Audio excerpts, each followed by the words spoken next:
Hey everyone, welcome back to She Comes With Baggage. I'm opening up space for conversations that go beneath the surface with artists, creatives, and changemakers who are shaping the community in ways that matter. Whether you're here for the deep convos, the laughs, or just to feel a little less alone in the baggage you might be carrying, you're in the right place. Today's guest is Brescia, the founder of BabyGay, a media platform and nonprofit amplifying queer voices through storytelling. They're also the host of the BabyGay Podcast and serve as president of the LA Queer Coalition. PJ was also on the front line of making National Coming Out Day an official holiday in Los Angeles.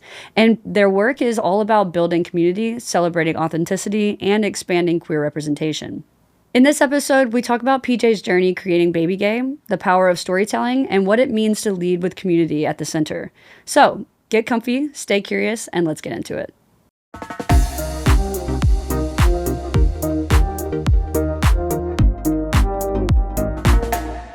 Hi, PJ. Hi. How are you doing? Good. How are you? I'm good. It's so exciting to have you here. Thank you for having me. Yeah, we met here, I believe, briefly when you were setting up an event. Yes. Years ago? It could be years now. No, honestly, know. now that we've talked a little bit more about it, I honestly think that was like a few months ago. We were also just talking about what time is and Yeah. how it doesn't, I don't know. It's like everything and nothing at the same time. 100%, right? yes. So I want to learn first, like where are you from? Are you from Los Angeles originally? No, well, I mean, it's so funny because I struggle with this because I'm originally from New York. Okay. I grew up in the suburbs of New York City.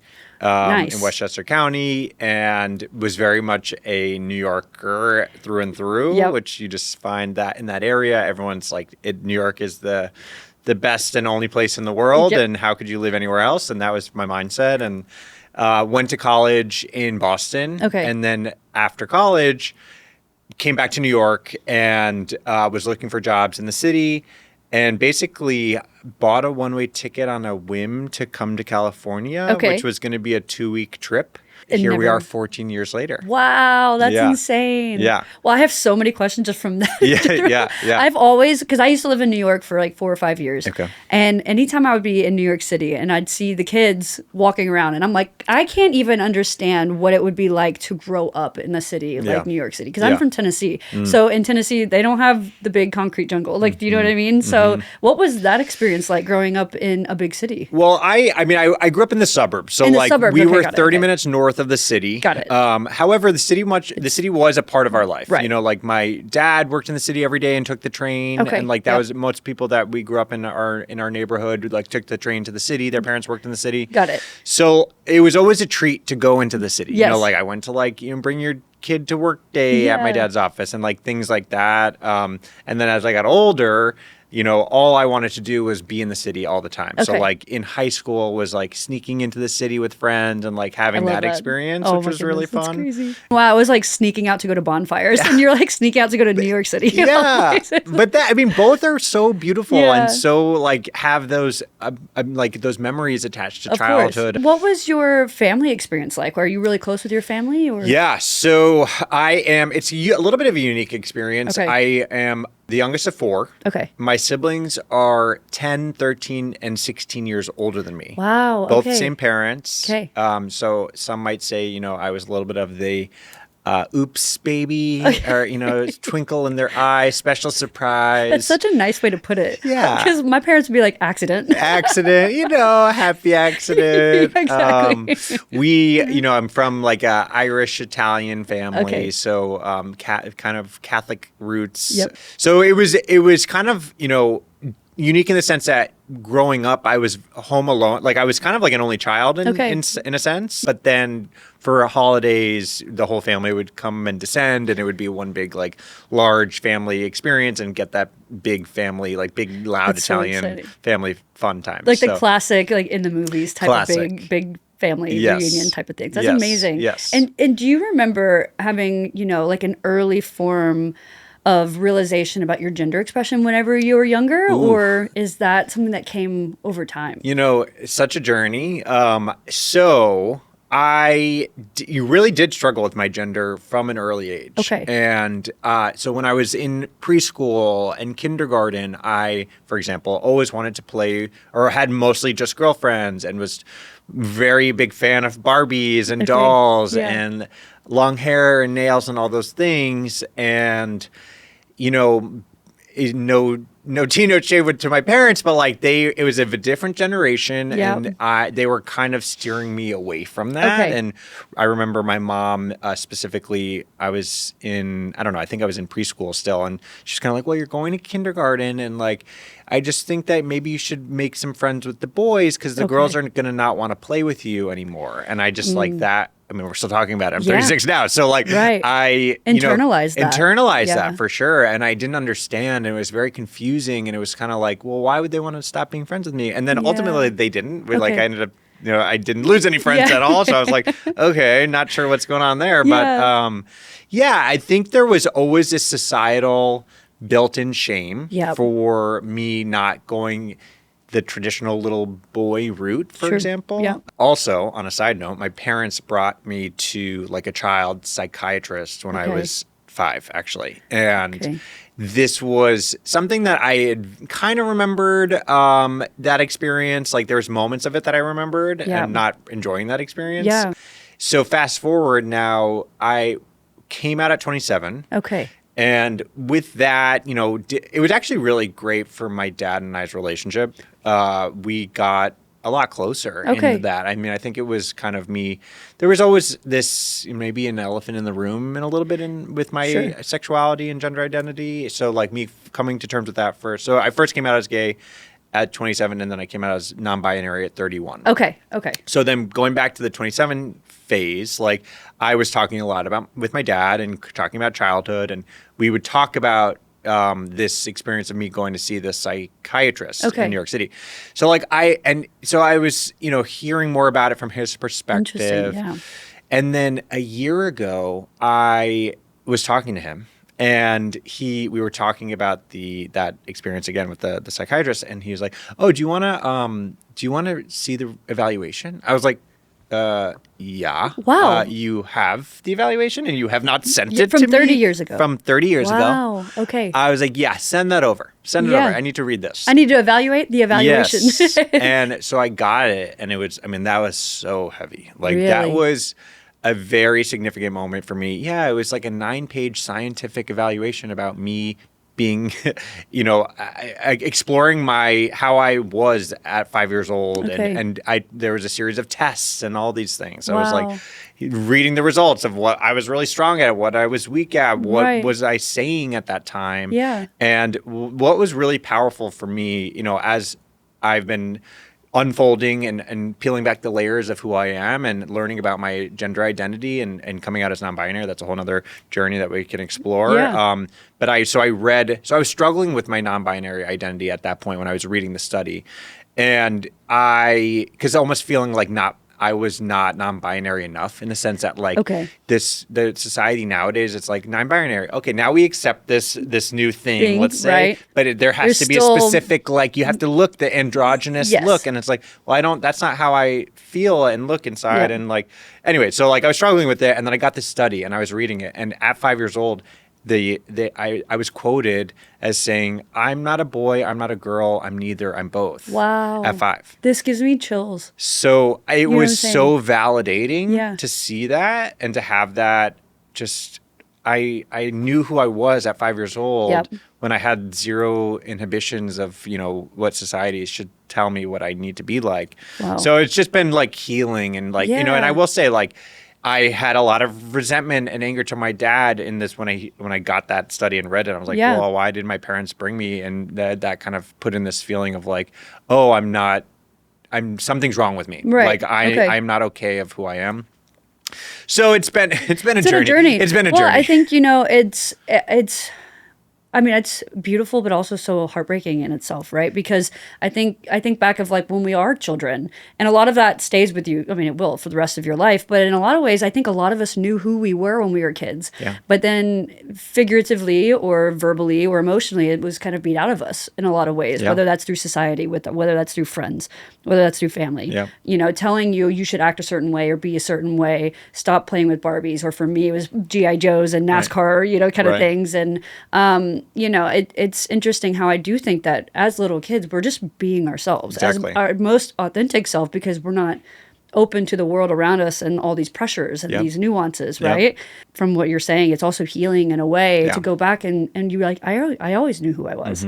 And now you get to relive that now, which is probably so beautiful in itself too. It's just, I'm now at this place 100%. And I'm now at this place where it's like, oh, I am me and I am exactly who I need to be and how I am, and I can identify with whoever I want and change my dress and based on how I'm feeling that day, and like I don't need to fit in these boxes. And it's like with the non-binariness, it's really I'm feeling very connected to my masculinity and my femininity. That's beautiful, yeah. And now I'm just excited to explore with both. Yeah, I love that. And there's so many things I want to tap into that too. And I was just curious whenever it comes to knowing who you were as a child and knowing, from a core, was that something that you ever experienced, like a bullying or harassment whenever it came to other people around you, whether that was family or friends? Yeah. Is that something that you went through? Definitely. And what was that experience like? I was definitely bullied as a child. And, little people can, they're so free and authentic, but they also can be so mean because they have no filter. And it's like the, tease for being a girl, for playing with girls. They called me a girl. They called me gay. They called me like, all the P associations, like in the book, they were calling at me. And so that was challenging. And I think what was hard was that I never felt male. Okay. And so I never felt that I fit in with the little boy community. Okay. And I didn't like what they liked. And I was always me actively trying to be different to fit into this other space. And so that just act of trying to be something that is not authentically you is so exhausting. Yeah. And it's so much work. And you don't even realize that it is taking this toll on you, I think, internally. Right.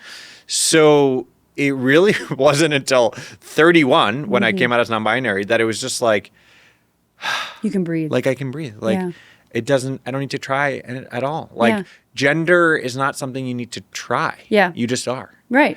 Like there was, I will bring it up. I don't fully remember the scenario, but I just remember someone was talking about gender and it was like someone that was anti, I think, the non-binary community or anti like just gender exploration out of the typical male female, and the person that was kind of challenging them on their anti opinion was kind of like, well, how do you know you're a woman? I think, and she was like, well, I like dresses and I like XYZ, and it's like, well, so can other people, and it just like kept breaking down. Well, how do you know? Like, how do you know? How do you know? And it's almost sometimes my favorite.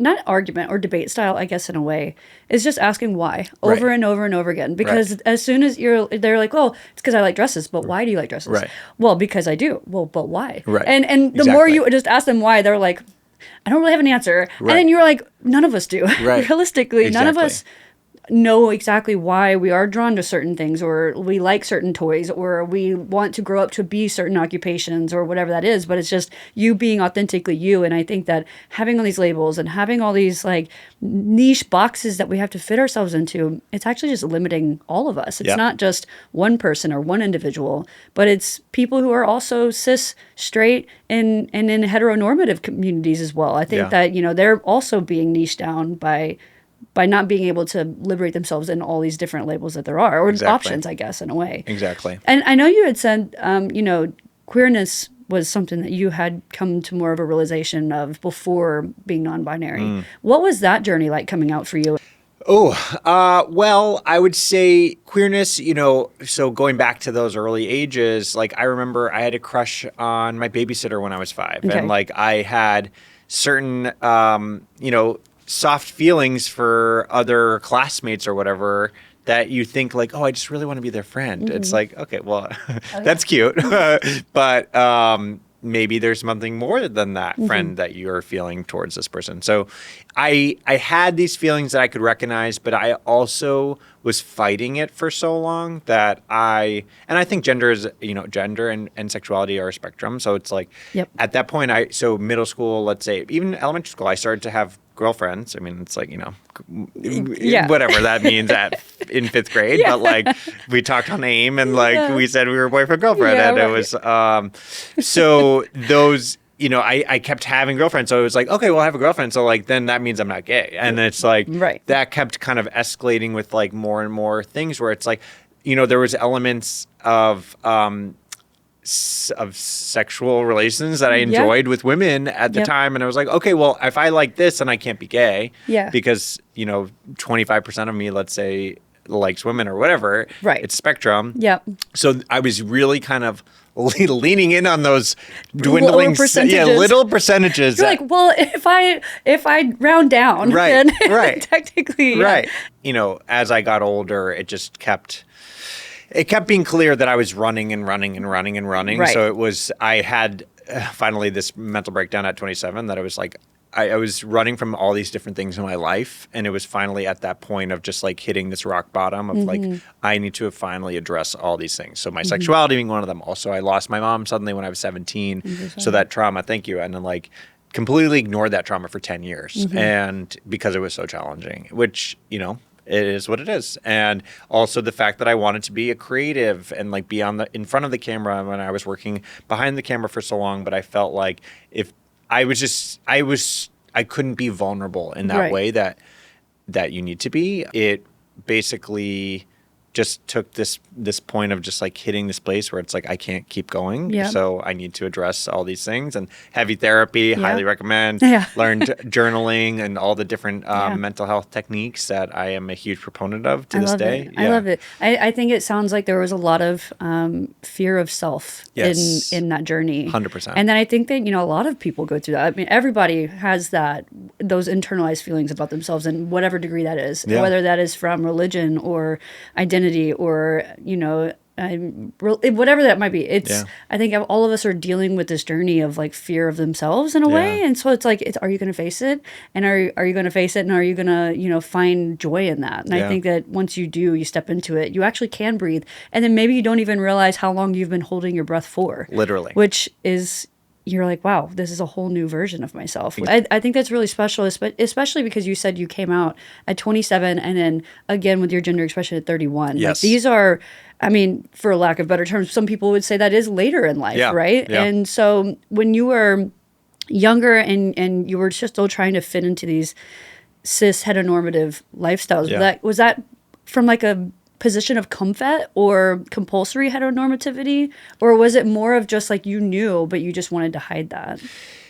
That is interesting. I would say, you know, something that I've learned as I, you know, on the BabyGay podcast, I'm learning more and more of people's coming out stories. Like that a lot of people had this, you know, they knew they were gay, but they were closeted to the world. And yet because of that, they were having still like down low sexual experiences, right? Like, but for me, it was, I literally didn't start my gay journey until I came out. Okay. And I was very much kind of just running from myself and ignoring it and like, just like leaning into everything else that I could to just distract myself. Yeah. Interesting. I mean, for me, even I have ex-boyfriends and I've had my own fair share of, you know, sexual exploration with men. Yeah. And for me, at a younger age, I thought that's what it was supposed to feel. I thought that it was like, I was like, oh, that's it, I guess. Right. Like, oh, okay. Yeah.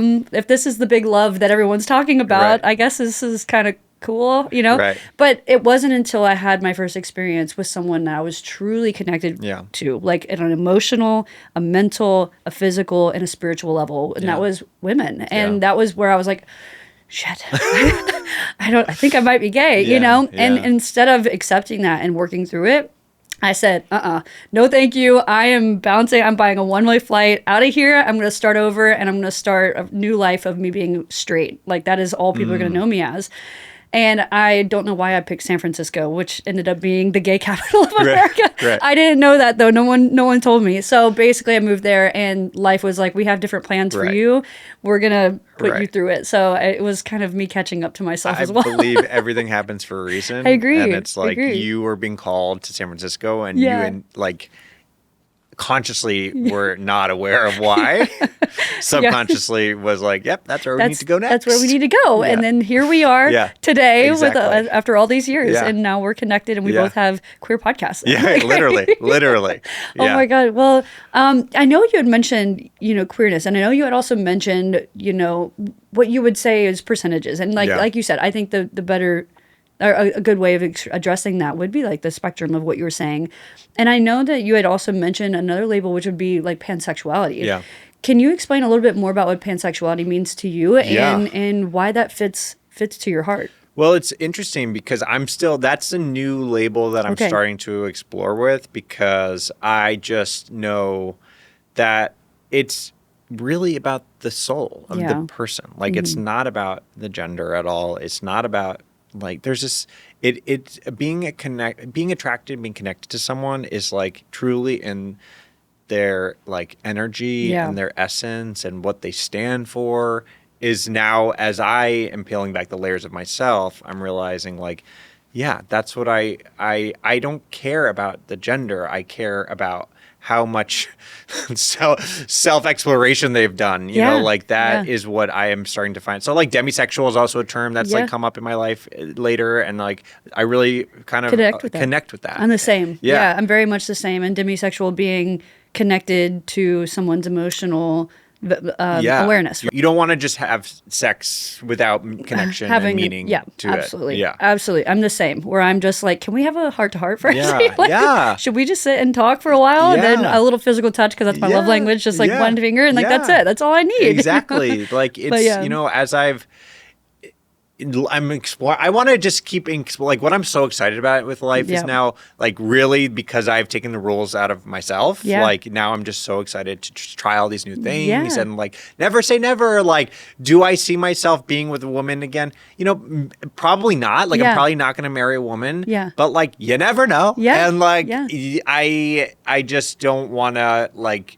I'm trying to take off all boxes. So like pansexual to me kind of is a place where it's about human to human connection. I love it. And that's it. I love it. Yeah. And what is something that you believe that if someone was listening in and they're wanting to learn more about what pansexuality means, what is something that they could learn from with pansexuality when it comes to love, when it comes to attraction, when it comes to fluidity? I think it's being open for newness. Like that is something where I also like people ask like, what is baby gay? And like when are you not a baby gay, for example?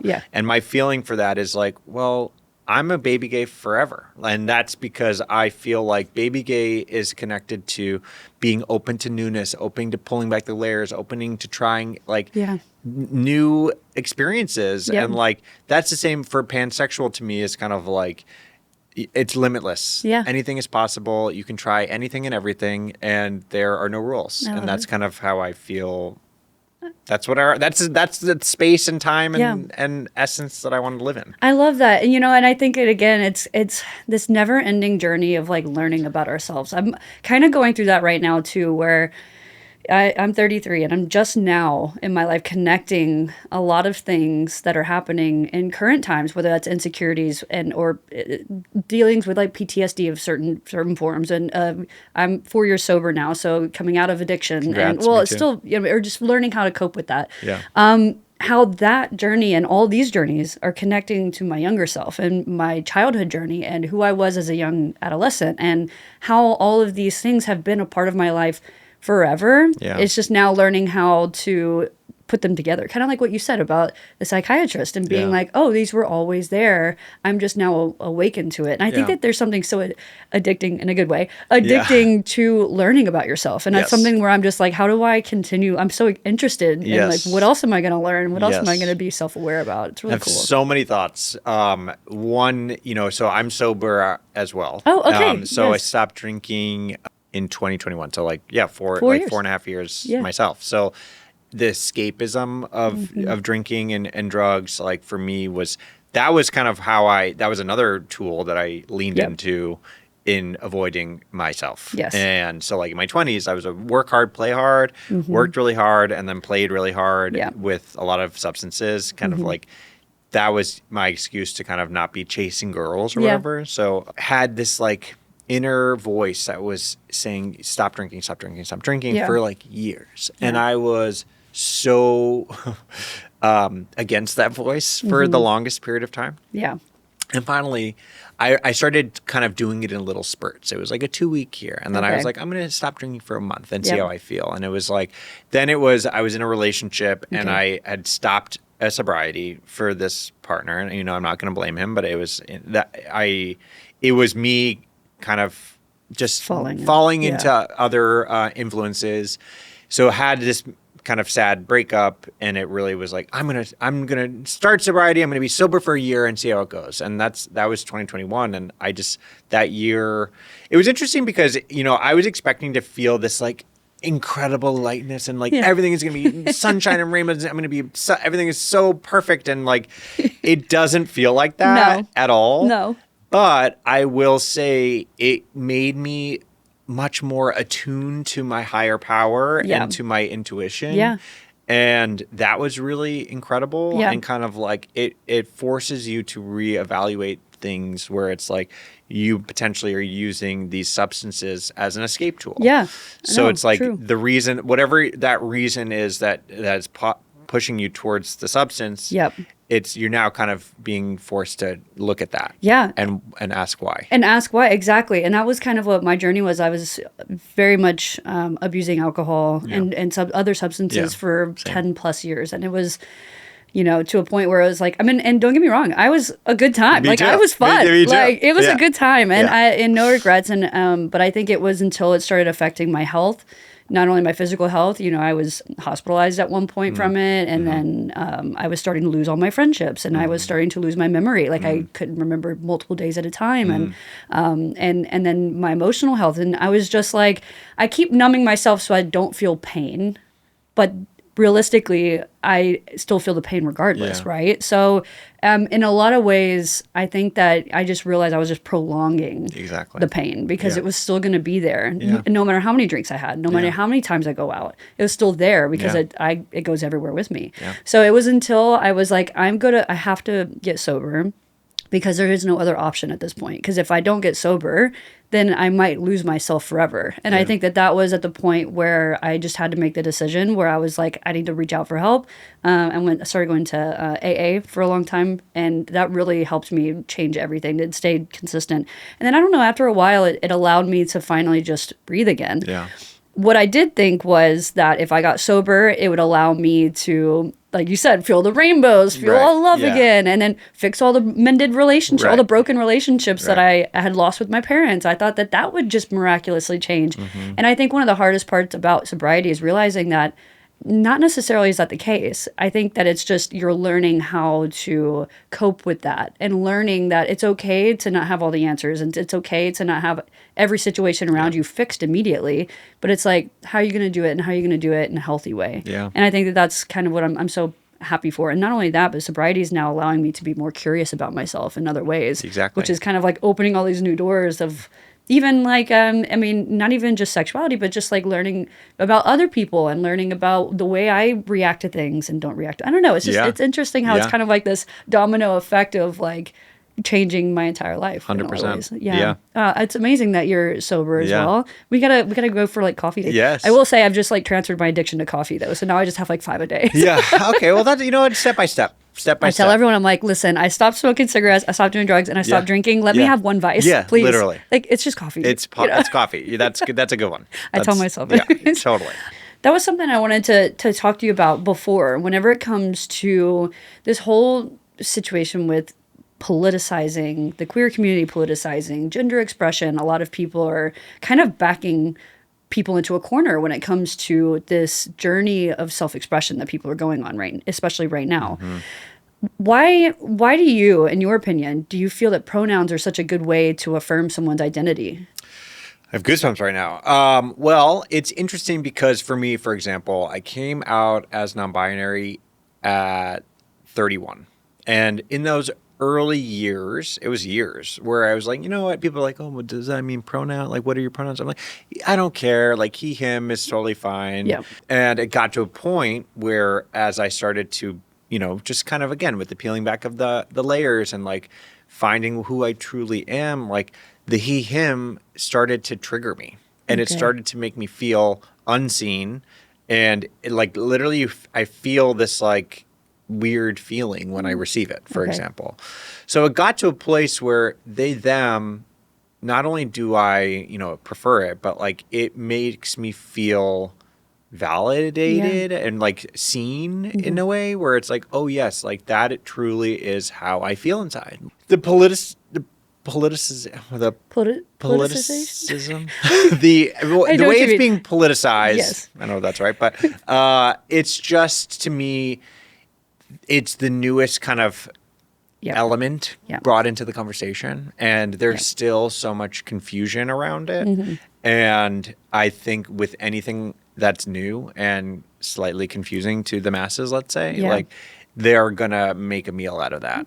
And it's unfortunate. And you know what? It is what it is. And for example, like as we were talking about, like how things portrayed in the media are so important, more than we realize. So as young people, we're watching XYZ show, movie, cartoon, and you see exactly what's kind of clearly defined as gender roles or, professional occupations for certain people. It's like, it's really important to kind of show that there's more out there and more available. So like, for example, I think what we're doing, just having these conversations is so important. So like the more we can talk about it and shed light on how there is no rules and we're all just trying to really just live day by day and just like be authentically who we are, like that is so important for people who are still struggling. And it's so funny because people are like, oh yeah, you're so like masculine presenting. And it's like, really? Like I don't see that myself because that's not how I feel inside. But that is, I guess, the style that I dress. And I'm just dressing because I dress what I want to wear and what I like. Like, I don't think about gender. Well, it also makes you wonder why certain things are categorized as masculine versus feminine, right? Even for me, like, I like to find this balance between masculinity and femininity as well. But there's certain things where if I go to the gym and I work on my biceps, I feel more in my masculine. But if I work on, like, my glutes, is that what they're called? I'm like, I don't want to do leg day because then I'll look too feminine. And I'm like, what does that mean? Like, that is not, that's in my head. Like, that is in my head what I have labeled as being masculine or feminine, right? And in a lot of ways, it makes you think, like, as a society globally, we have we've put this label of masculinity or femininity on every single thing we do. Every even, piece of clothing to the occupations that people are in, or and so whenever someone kind of sort of jumps outside of that, people are like freaking out. They're like, wait, I don't know how I feel about this. It's interesting though. I do think that now that the conversation's becoming more normalized, it's forcing people to be like, I'm starting to see it everywhere, which is hopefully going to allow more people to feel whole in their gender expression. If someone is tuning in and they're listening, and maybe they're going through a struggle right now with their gender expression, or maybe their queerness, what is a piece of gentle guidance that you would give to them? I think it's really important to find community. I think that's the number one first step. And whether it's in your backyard physical community, like your local area, or online, I think it all depends on where you live. And it's unfortunate that the community can't be as strong everywhere. We're very lucky to be in Los Angeles or the major cities where the queer community is pretty vibrant. But for us, for example, for BabyGay, like we share on our social people's coming out stories and advice for baby gays. And, that's really important for those folks that don't have the queer community in their backyard. And to know that they are still valid and seen, and that it's really important to stay connected, even if it's just virtually, to other people that are going through the same thing that they are. So really, I think step one is to find that community, whether it's through platforms. Everywhere is Queer. I'm going to shout out Charlie Sprinkman, the founder of that. And like that's such a great tool to literally go around the world. It's a global map, pretty much, of queer-owned businesses. So if you're struggling to find some queer community, go on Everywhere is Queer, find the local flower shop that's owned by a queer person, and just go in and say hi and start talking to them. And like maybe they have a little queer friend group in your area that you didn't even know existed. And like that could be your chosen family. So like we could talk about chosen family. Like that's something that is so important for our community because a lot of folks don't have their immediate families to support them, unfortunately. And it's really important to find those people in your life that are just your friend family. And they can be as important and supportive to you as your blood family. I agree fully. And I think something that might feel a little intimidating for people who are living in more isolated parts of the country and maybe they don't have access to a queer community such as like a Los Angeles or New York City. And so I think sometimes I do this, with milestones and big milestones. Sometimes that if you put such a big goal out there, it actually makes you not want to go after it. So I think sometimes when you're like, I have to find an entire group of queer people or that's how I'm going to, be introduced to a community, this word community. But it's like, no, you start with one person. Just start with one. Put your foot in the door with one conversation at one queer-owned business. And then from there, they might know someone that can connect you to someone else. Exactly. Who might have a friend group, who might be able to take you to queer events, right? Exactly. So I think, taking it one step at a time, one little baby step. And I think taking it one little step at a time. And, trying to have that conversation one at a time. Because I think sometimes I know the word community can feel a little intimidating. Exactly. But I agree fully because it's there. But it's just there. Like, how do you put yourself out there for it? You have to this goes into like going into a new place in general. Like it is uncomfortable to be in a new setting and to go put yourself out there and kind of just try new things. If you're just someone moving to a new city later in life, for example, I'm thinking of a family member of mine who moved to a new city later in life. And it's like, you have to, and doesn't know anyone there. And you have to like force yourself because it's going to be so much easier to stay in your apartment and just watch TV by yourself. And then you kind of spiral and you feel lonely and all these things. It's like, well, you do have to kind of go on that coffee friend date. And like, you don't want to at the time, but like you got to push through that and like just do it. And then you're going to like maybe meet your new best friend. Like it's just, you have to like put yourself out there and be in uncomfortable situations as long as they're safe. But like, we were just talking about that before we started rolling about the word cringe, right? Sometimes people are so scared to do things. Right. Especially out of their comfort zone because they're scared of it being cringe or maybe saying the wrong thing or feeling awkward in a new environment. But until you be a little cringe because what's going to happen is you're going to start making friends and then people are going to, friends and family back home are going to be like, but how did you do it? How did you make that a success? At first you might feel a little cringe and maybe something happens so it is a little, that's okay. Lean into it because eventually you will meet people who will bring you along. You'll have your whole chosen family and then people will be like, how'd you do it? Exactly. And I think that just like putting yourself out there is really good. Yeah, you have to. Yeah, you have to. So you're the president of the LA Queer Coalition. Yes. I would love to learn about your journey with that, as well as what are some of the challenges that you're seeing the queer community face right now? You got a scroll? No, nothing. We're actually thriving. It's and we are thriving, but there are a lot of challenges out there right now, to say the least. So that came about last year.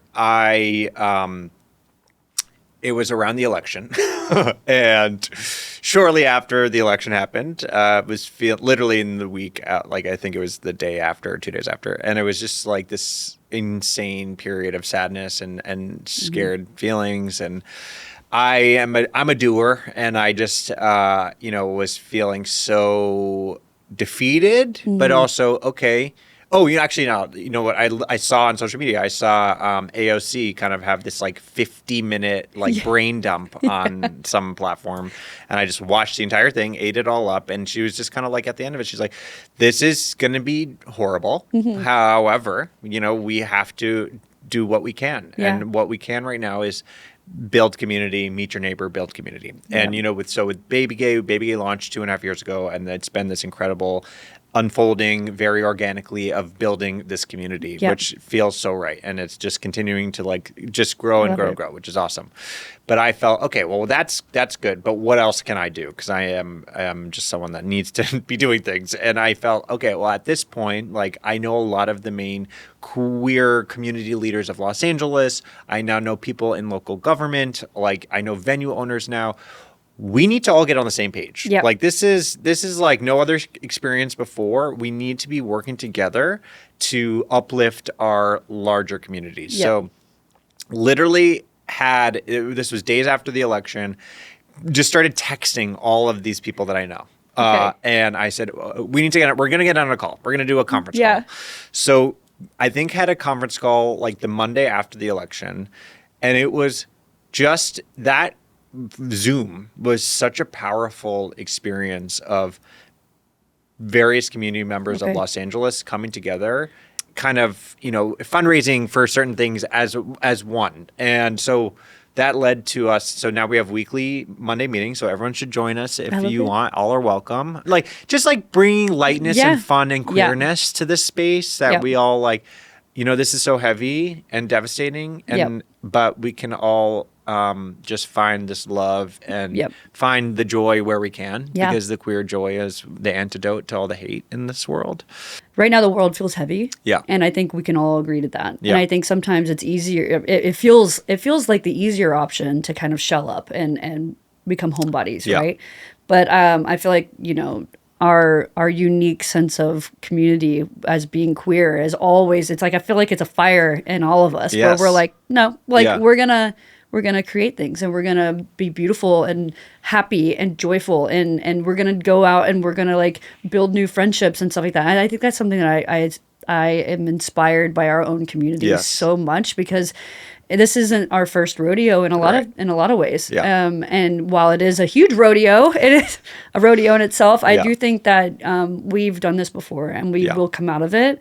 And not only will we come out of it, we will be stronger. Yeah. And a lot of things I think about this too as my own form of hope is I think never before have we had this many allies, right? Like whenever we are going through the HIV and AIDS epidemic that was happening before, there was less allies. There was less support from heteronormative communities, from cis communities, right?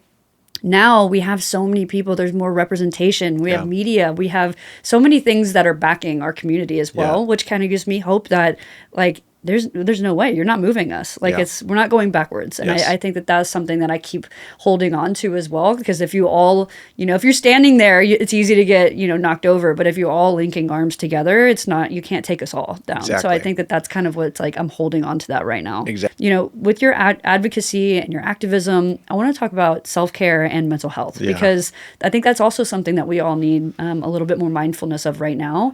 How are ways that you balance your mental health as well as still being involved so much in advocacy? It's a great question and a difficult question. I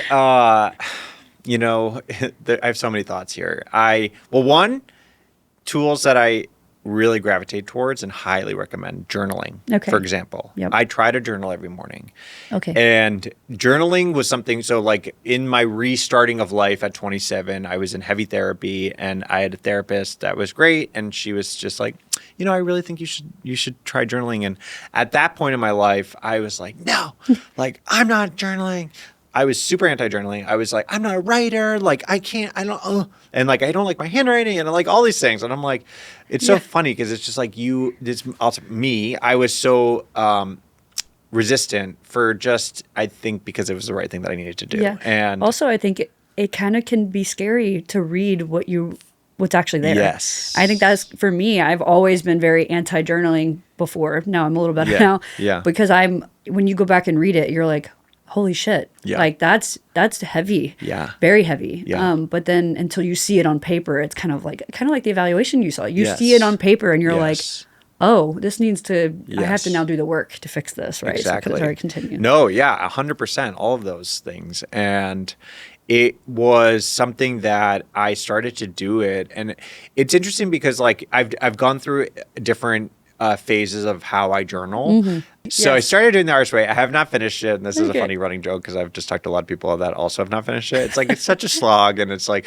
but some of the staples of that book that I really love are the morning pages. So like that's kind of the style that I'm doing now in my journaling, where it's like I just get up first thing. I go and sit down. I make a coffee and I sit and I journal. I've started to journal outside, which is like also really healing and beautiful. Like, so I'm journaling outside and I just write a page in my notebook. And it's like, I don't have any structure to it exactly. I kind of just like go with what I'm feeling. Sometimes like I'll start with like the dreams or like, and then I do get to a point where I'm doing these affirmations.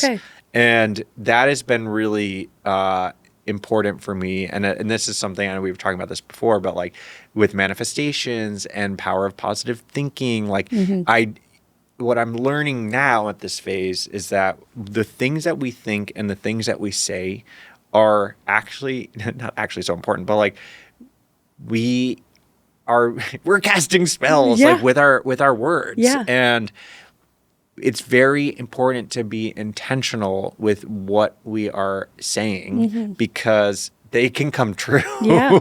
So we can truly kind of not manipulate, but reality. But it's just important. Like, so I'm a very positive person now. I fully agree with Even when I am in a place where it's hard to be positive, I am actively trying to change my mentality to skew on the positive side because I know that it can become a slippery slope of negativity. I think negativity is an addiction in itself. Exactly. I really do, because I think sometimes you, without even realizing, you're on the slope.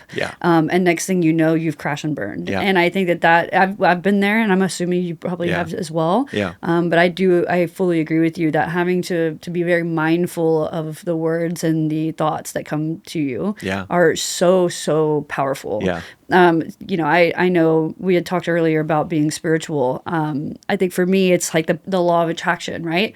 You can attract all these positive things, but you can also attract the negative things. So it's like, what are you going to choose? Like, are you going to choose to bring negativity into your life? No, you're going to choose to have the best possible outcome. But that has to start with you. Not everything around you. The environment could change constantly, but it's got to be your decision every single day. Positivity is not built in our culture. Like there is this mass just kind of adoption of the negative mindset and being kind of just like the anti, anti, and it really, as you said, it's kind of an addiction in itself, and it feels good. Like it's like it's that self-sabotage like hit of, and what's the feeling that I've been trying to describe, but like it feels like the good pain, and it's like like a self-destruction almost. It's self-destruction. Which I fully agree that being mindful of that, and sometimes I don't try too hard to unpack exactly what it is that if these negative intrusive thoughts come in, I'm almost more just trying to be curious about them right now, because I do think I'll come to understand why they're coming up, but just allowing them and giving them grace. But then I'm like, but I'm not going to choose that. I'm going to choose another route, which has been really nice. And then I also wanted to ask you about your podcast, because that's also something that I would imagine is very therapeutic as well, right? And BabyGay TV, BabyGay in general, media. Where did that begin? It really has been this unfolding. So I came out at 27, was in this like 3-year period of like going inward. So I took a class, I took an art elective in high school, and it was not my first choice, and it was acting. And I basically took this class, really ended up loving it out of nowhere, not expecting to love it. The teacher kind of pulled me aside, was like, wait, you could really do this. And like, I was like, wait, what? And like that, that voice never left my mind, period. So then fast forward. So I'd always wanted to be this actor. And I had this idea where if people knew I wanted to be an actor, they'd think I was gay. So I didn't. So then coming out kind of was like in this like, raw state. And I was like, you know what, it's now or never. So start this acting thing. So like I started learning about acting and learning about myself. So then at 30, I went on this writing retreat with my brother-in-law, my oldest sister's husband, Drew, shout out. He's been a mentor of mine from the beginning. And I started writing my story because I was in this like kind of the next phase of like, I'm 30. What am I doing with my life? Yep. I want to act, but like, what does that even mean? So like I had all these journals. So I went on this writing retreat. I brought my journals. Okay. And as you were saying, reading them because that was the first time I had reread my journals. Okay. So I started reading my journals, which was so heavy and so healing at the same time. So I started writing my story as a web series. So BabyGay started as a web series, which was a fictional version of my coming out story. Wow. I found out that I loved writing and that I'm actually a decent writer. Yeah. Before you're like, I don't want a journal. Now you're like, give me a pen. Literally. So like that writing retreat was such an incredible experience to me because I felt like I unlocked a room within myself that I didn't know existed. Wow. And it was like a whole skill set that I did not know existed. On a side, like something that I will always preach forever is like the things that you're most scared of in life are the things that you truly should go towards because they will change your life. So like I treated it very professionally, raised some money, assembled a team. I had a crew of 25 and we ended up shooting this web series pilot, which was like a 3 to 4 day shoot. Okay. And it was so incredible and so empowering to kind of have something that was in my mind and then finally like bringing it to life was like truly the catalyst. From there, then I spent a year of like in post-production almost, like kind of finishing it. I started to put together this event, that experience, it became clear, oh, this is a lot bigger than just the film and television of it all. Yep. This is about building a community support system for people going through the coming out process. Because for me, coming out later, and this is part of the storyline of this web series, BabyGay, is I really had a hard time with the coming out process. And I felt very alone and very unwelcomed from the queer community into this space because prior to coming out, I had zero connection to the queer community. Okay. And in my mind, it was like the hard part's going to be coming out to my loved ones. And then, you know, it grows. You start with yourself, then your loved ones, then like the larger community. So like that was the hard part. And it just, I auto assumed like, I'm going to auto just like, have a group of friends and like know how to be gay and like my life is that's the easy part is now just being gay, and it was not. And it was very isolating and it felt a lot of shame for coming out later and all these feelings of just like feeling not welcome. And this is now just becoming, and it's just been unfolding. It's like, that's how, this is what BabyGay is meant to be. It's we're creating this support, welcome space for people as they're going through this pivotal transitional period of their life that will always be challenging. It will, no matter how old you are, who you are, whether you have an accepting family or not, you're restarting your life, which is scary. And jumping into the unknown is scary.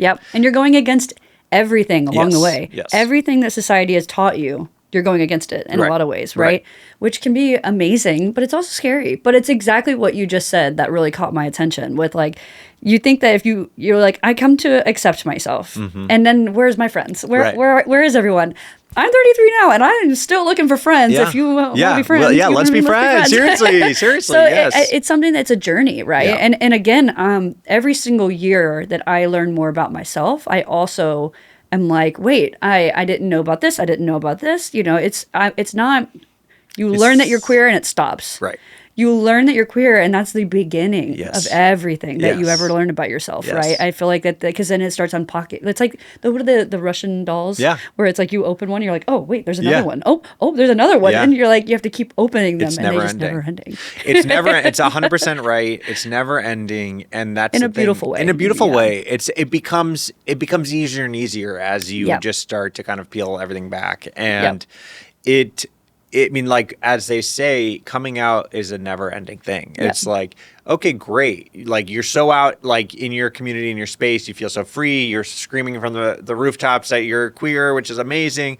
And then it's like you go into this new space or maybe a new country or, you know, something that's maybe less progressive or less accepting, and you're like, oh, whoa, what is this feeling? And, like, you have to come out to, like, this next person that doesn't know who you are and assumes you're straight or whatever, and you're like, oh, I'm coming out again. And it's like, you're, as a queer person, I mean, I don't know if unfortunately is the right word, but like, you coming out is a never-ending It's never-ending. And I completely agree. And I think that what you're doing right now is it's so admirable and it's beautiful. And that's why whenever we got connected, I was like, wait, this is so in alignment in so many different ways. And it's just like, I think, again, it's building a coalition. It's building a community. It's building the people around you one person at a time, which I think is really cool. Because then next thing you know, you wake up and you have a bunch of people around you and ready to support the projects that you're working on and be there as emotional and mental support, everything, right?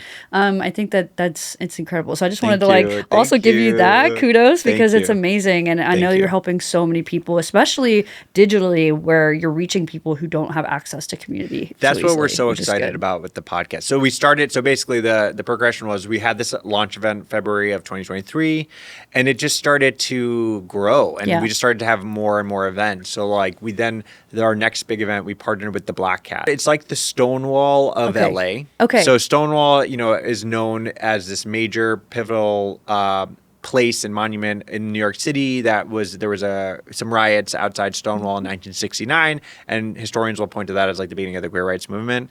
And something that I learned through the creation of BabyGay, the film and television project, I did a lot of research about queer history because that was part of the storyline. And I realized I don't know anything about queer history because you don't learn it in schools, and we're only going to learn less of it in schools these days. So it's really important. And that's kind of a side mission, is to kind of share queer history because it's so interesting and exciting and rich of like just amazing people, and just it's so wonderful. And the more history you know, the more you realize that we're not going anywhere. Right. Exactly. We're gonna make it through. And we need to lean to these heroes from our past to kind of learn what they were doing, because we need to now start implementing some of those tactics nowadays. So learned about the Black Cat. So the Black Cat was it's in Silver Lake, California, here in Los Angeles, and it opened in 1966, and it was, I believe, mafia owned, and which a lot of the queer spaces were back then. So it was owned, I think, mafia owned, and they were having these like cross-dressing parties where like the queer community knew that was like their time to shine. Like this is for us. This is this. We can come in, we can cross-dress, which I think was illegal at the time. Same-sex PDA was 100% illegal. I think cross-dressing was illegal as well. So they were having these parties, and they were having one New Year's Eve, 1966, going into 67, and there was a police raid, brutality, and subsequently peaceful protests outside the Black Cat, February 11th, 1967. So historians will point to that as really the beginning of the queer rights movement. Even before Stonewall. 2 years before Stonewall. And it's just something that I did not know about. A lot of people don't know about it, and I'm really excited to kind of shed more light into this history. Then we partnered with the city of LA. So it was BabyGay, the Black Cat, and the city of LA. October 11th, 2024, officially recognized National Coming Out Day as an LA City holiday. Oh my gosh, that's amazing. So that was just an incredible moment, one of the best moments of my life. And it was just like, I never could have imagined that. Like, this was never the plan. This was not my intention. Like, I didn't know. If you told my younger self that you're going to be like a queer rights advocate, I'm like an activist, I'm like, wait, what? But it's what I think is incredible about your story so much is you had this internalized shame, as you had mentioned before, of coming out later, of struggling to find friends, of struggling to find a community, and look where you are now. Like, you have all the community. You have you're creating holidays for the city of Los Angeles. You're filming and bringing history alive, right? Which I just like. Oh, I'm just so impressed with you. It's incredible. Like, really, it's just amazing. And I can't wait to continue following the journey and being a part of it too. Just because this is what we need right now, right? We really need this like group of people who are really pushing the envelope, and also just bringing other people along with them too. You know? Yes. So can't wait to have you on the podcast. Oh my God, it'll be so fun. So we shoot it at the Black Cat. So it's like, so that's the tie-in. So like, that's our home base now. You know, I'm truly like best friends with Lindsay, who's the owner, and we just are doing more and more and more together. So this year we did an event for Trans Day of Visibility. And it was really incredible and powerful, and we shoot our podcast there. So like, that's been so nice to have these conversations of authenticity and coming to light with our true selves, but also having it in this historical space of the queer rights movement has been so powerful to kind of weave in history just to bring it in to the current conversation. Yep. Like that's something that I want to kind of just continue to shed light. And it's important to learn from the lessons of our past and to use that as tools for how we move forward. That's amazing. Yeah. Truly, truly. Well, you just mentioned something about authenticity. What some of the final wrap-up questions I would love to ask you is, what does authenticity mean to you? Oof. I think it means going towards what feels good. Mm-hmm. And not in a sense of like, oh, I like to, get really wasted because it feels good. I think it's more of I'm doing this because it brings me joy and because it feels like there's no resistance towards it. Like something that for me in my journey of finding my authenticity is the more in line with my higher power that it was clear to be, this is what I'm supposed to be doing. The doors just started to open, like flying open, and like things just started to happen in very quick succession. Yeah. Where it's like, oh shit, like this is wild. Like these little miracles are happening left and right. Mm-hmm. And it's like, to me, it's like the universe is saying, check, you're going in the right direction. Check, you're going in the right direction. Yeah. Like it's just like this. Like checkpoints almost. Checkpoints. It's just like, oh, and then once if you slow down a bit, you're like, okay, let me back it up. Yeah. And then you get another one, you're like, okay, this is the way, Yeah, exactly. That's such a cool way of thinking about it. Really. So like I feel like I have this connection with the universe on a daily basis, and like I'm big into like signs and numerology and all the things, and it's like I will see these signs during the day, and it's like, to me it's like a checkpoint that yes, this is right, this is the right way. And like going into my mom, like I lost her, and then for 10 years I ignored it. And once I kind of started to grieve and feel connected to her again, like I feel like I have a two-way connection with my mom. So it's like I talk to my mom on a daily basis, and like she'll give me signs, and it's like the same thing that the universe, it's like you're moving in the right direction, and things will just become effortless in a way where it's like, no, there's a lot of effort and work going towards it, but it feels so right. Yeah. And it feels like you just get the sense that the universe has your back. Yeah, I agree. There's a quote by Paulo Coelho where it's, if you want something, all of the universe will conspire to help you get it. And I love that quote because I think it's so true. If it's truly in alignment with what you want out of your life, and you're taking steps towards that, and like you said, putting the work and the effort behind it, the universe will find a way to make that happen for 100%. You. And I truly, truly believe in that. I do too. And what is the impact? Let's say in 50 years' time, and you're looking back on this moment of your life, what is the impact that you wish to leave behind for people? Oof. I just want to continue to create safe, welcoming spaces for the queer community. So in my dream of dreams, I see BabyGay being a physical and just social community where it's like there's a safe space in every city, and maybe there's like a BabyGay headquarters in every city where it's like that this is the safe space to go. And if you're going through the coming out process, or someone that's going to the coming out process, you would bring them to that space. Just know this is like step one. Like this is your welcome wagon. Like we have a product, for example, and we call it the welcome wagon. Welcome wagon, and it's a beautiful gift box for people, and it's like all the essentials in it, and we curated lists of like movies to watch, TVs to watch, like books to read, and like that'll be changing, but it's like kind of just like a guide to like, here's welcome to your new queer life. It's incredible. There's so much excitement and things to explore. That's so cute. And the best part about them are we call them support cards. So at our events, we have community members come up and write just beautiful handwritten notes of support and encouragement to strangers that are going through the coming out process. Oh, this makes me want to cry in such a beautiful way, because I wish that I had that growing up. I do, because I feel like it was so hard to navigate it alone. Mm-hmm. And so, there's so many people out there that need this. And so I appreciate you so much. And I'm like, I cannot wait to just follow along your journey, because I feel like it's, in a way, it's been happening for years and years and years. Since you little kid you, but also it's just beginning too, which is just so cool. I'm excited for you. Thank you. Okay, if your shadow had a personality completely different from yours, what would it act like? She's a diva.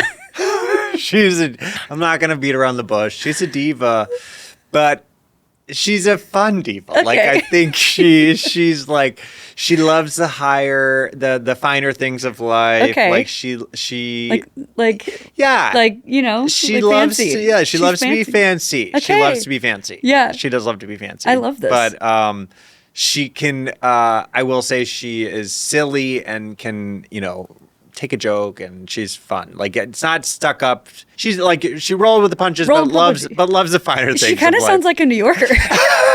That's interesting. You know what I mean? She might be from New York. She might be from New York. She's a bougie New York woman. She's a bougie New York woman. Yes, that is 100%. She's even giving me an accent right now as a shadow. Like so good. 100%. If you can let everyone know where to follow your journey, how to find your social media, and BabyGay as well. Sure. Yes. Okay. So hello everyone. Please check out the BabyGay Podcast, which you can find on YouTube at BabyGay TV, as well as Spotify and Apple Podcast, and all of our things, events, workshops, coalition, you can find at BabyGay TV on Instagram and TikTok, as well as the LA Queer Coalition on Instagram. So we're very active. So just kind of stay tuned for all these incredible things that we have coming down the pipeline. You're incredible, so really. And I feel like I've known you like my whole life, which is kind of interesting. We are friends. We're friends. We're friends. We go way back now. We go way back. Exactly. No, thank you so much. Thank you so much. That's a wrap on this episode of She Comes With Baggage. If you love this conversation, make sure to follow She Comes With Baggage on Instagram, TikTok, and YouTube for more content and behind-the-scenes moments. And if you're tuning in on Spotify, Apple Podcasts, or any other platform, don't forget to leave a review. I love hearing from you, and your support helps keep these conversations going. And just remember, if you are carrying any baggage, you're not alone, and we're all more alike than you might realize. See you soon.